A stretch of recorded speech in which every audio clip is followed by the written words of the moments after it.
Good day, everyone. We are Team YS. And today, we're going to explain our application, WeHelp. For more than a year, we are still experiencing the COVID-19 pandemic. Many barangays in our country have different ways on handling the spread of the virus. And each barangay has their own way where they could monitor and support people with COVID-19.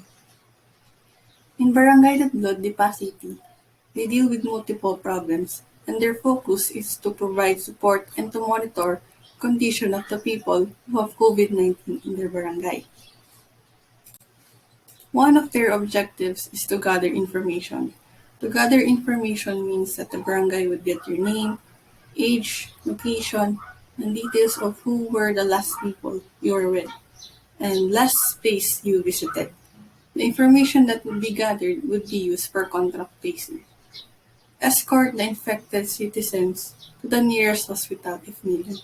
Since many hospital is full because of the rising cases of COVID-19, people with COVID-19 usually stays at home and quarantine themselves, and only if they cannot handle the situation, the barangay would help them to transfer to a hospital. Check and monitor the temperature and condition daily. The barangay checks and monitor the temperature and condition of the people who have COVID. It is done to monitor the health and to check if they would need assistance. The barangay would also hand ayuda or food supplies to the infected citizens. Based on my own experience, I have encountered some problems with the barangay. I have symptoms of COVID-19 last April 26, 2021. Symptoms were fever, aches and pains, dry cough, and headache. We informed the barangay that 3 members of my family experienced these symptoms. One of the problems that was encountered is the monitoring of temperature and condition of the people who have COVID-19. To monitor the temperature and condition of the people who have COVID-19, the barangay uses to make a phone call or text message to check up on those people. And based on my own experience, it would take days before the barangay would call or text to check and inform that I would need to record my temperature daily from the first day of the appearance of the symptoms or on the first day of being positive with COVID-19. Another problem that was encountered was the delay of response from the barangay. It will also take days before the barangay could reply. The barangay uses text messages to contact citizens and to answer their questions. And lastly, the delay of food or ayuda. It will come after the patient has recovered. And since we are advised to stay at home and to quarantine, purchasing food and medicine was not easy. Purchasing the prescribed medicine was hard to find on online food delivery like Foodpanda, GrabFood, Express, and many more. Problems and objectives. The problems that were encountered. No daily checkups from the barangay. Temperature monitoring was late for several days. Ayuda came after recovery. Purchasing medicine was not easy. We have decided to propose an application which could resolve this problem. We have conceptualized WeHelp, wherein the barangay could monitor and record the condition of the citizens who have COVID-19. The users would be the people who have COVID-19 and their respective barangay. WeHelp would daily ask the user to state their current temperature and condition and would notify the user for the updates of the ayuda. The application would provide a database for the information of the user, such as the temperature, condition, and personal information like name, address, and etc. could be recorded for the barangay to have an accurate data and for greater monitoring. And lastly, to resolve the problem about purchasing medical supplies, WeHelp could provide a list of pharmacy stores that could help provide the user their desired item. Significance of the study. The following are the beneficiaries of the application. People who are currently experiencing COVID-19. This application may benefit the people who are currently experiencing COVID-19 since it promotes an easy access to the barangay official and provides a list where the medical medicine supplies could be easily accessed online. For barangay officials, the application will help the barangay officials in collecting data from the users, which are the people who are currently experiencing COVID-19. The data that will be gathered will help the barangay officials to monitor the needs and monitor the health condition of their infected citizens. Additionally, it will help them to record the number of COVID-19 cases in their barangay. Local pharmacy stores. This application may help local pharmacies who are near the user's location to sell their medical supplies. Delivery drivers. This application may help riders to earn more money in this ongoing pandemic.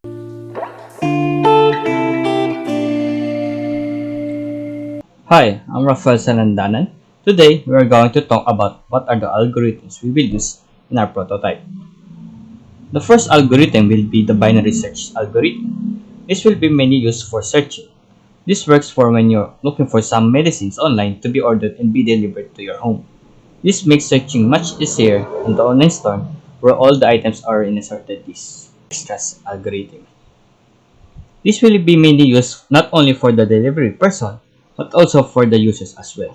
This algorithm helps the users to find the nearest available online delivery store, the nearer, the less time it takes to receive it. And also the delivery rider will know what's the fastest and shortest route from the store to your house. Linked list algorithm.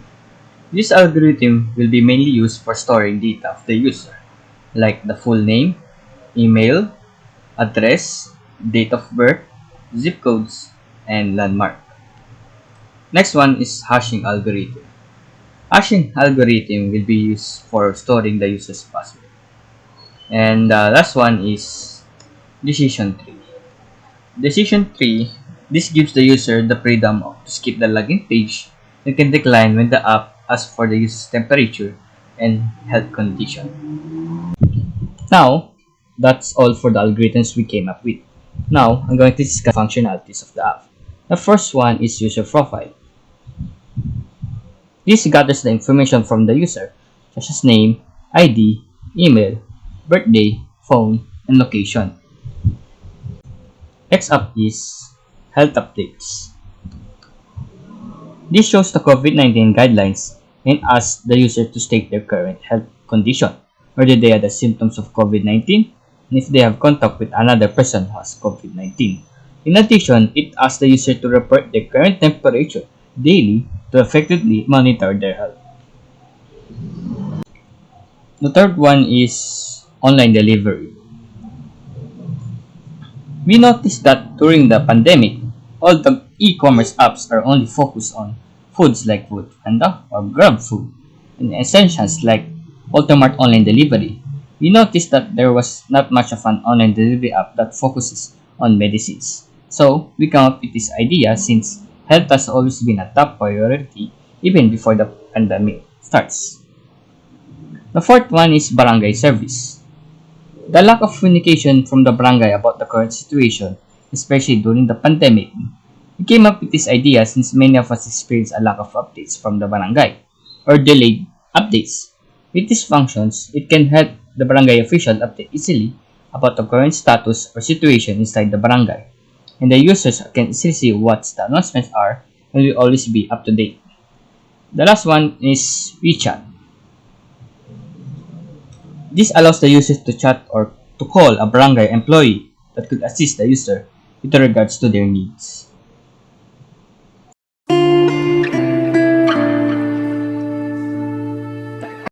WeHelp. WeHelp allows users to create an account or to log in if they already have an account. Login. User can log in using their email or via Facebook or Google.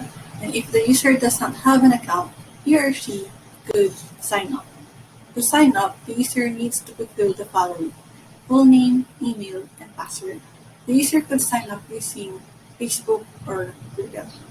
After signing up, profile details will show up, so asking the user to fulfill the required fields, such as first name, middle name, last name, date of birth, phone number, and landline. The address details of the user would also be asked, such as unit or house number, building name, subdivision or apartment or village, street, province, city, barangay, zip code, and landmarks. The user could label the address.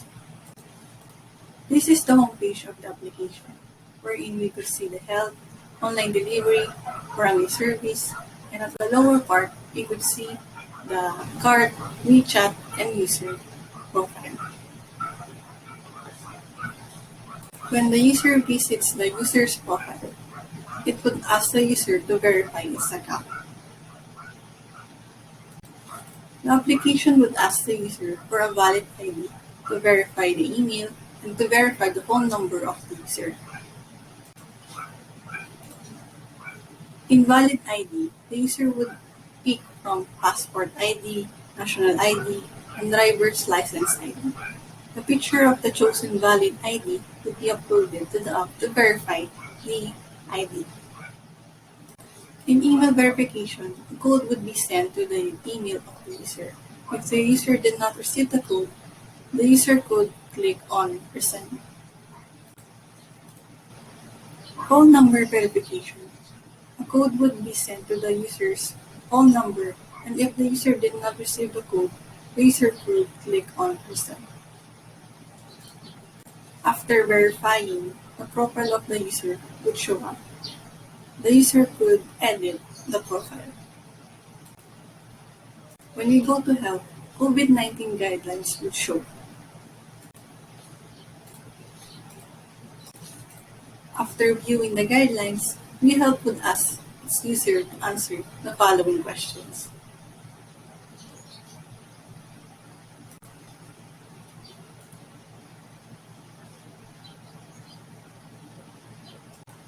After answering the questions, we help would ask the user if they could check the daily temperature and health condition of the user. After that, the application will ask the user to state their temperature and health concerns for 14 days. After accomplishing the questions, the menu for health would show up, wherein the user could state their temperature and view the temperature history. When we open WeChat, we could chat and call the barangay official. A circle besides call would be great if the barangay is not available or they are offline, and green if they are available and online. I'm going to discuss what is the UI of the online delivery will look like. The one on the left will be our main menu, which shows what are the available stores that have an online delivery in your area. Once we click one of them, it will put us on a new tab where we'll see the name of the store at the top, and at the bottom of it, it will show the type of medicines. Once we click one of them, it will put us on another tab where we can finally see the medicines that are available of the same type. These medicines will be sorted in order so that the binary algorithm will work best. Once we click any of the items, it will show us the cart tab, where we can put how many quantities we will order and the total cost. Once we finish doing that, we can either go back shopping or go check out. Once we click the checkout button, it would lead us to the checkout tab. The checkout tab will show the orders you input, the quantities of the items, and the total cost. It also shows the payment method at the bottom part. This shows the different type of payment method like cash on hand, credit card, or GCash. Once we click the confirm button, it would lead us to another where it shows that your order is being prepared. It also shows the estimated arrival time. It also shows the location of the driver, and you can also download the receipt at the very bottom. The next UI I'm going to discuss is the barangay updates. The barangay updates will contain the guidelines, ayuda, and the COVID level. The guidelines tab will show updates related to the pandemic, the rules implemented. The ayuda tab will show when will the essentials be delivered to their home. It also shows which batch are you on, and delivery date. The COVID level tab shows what is the current level inside your area or barangay.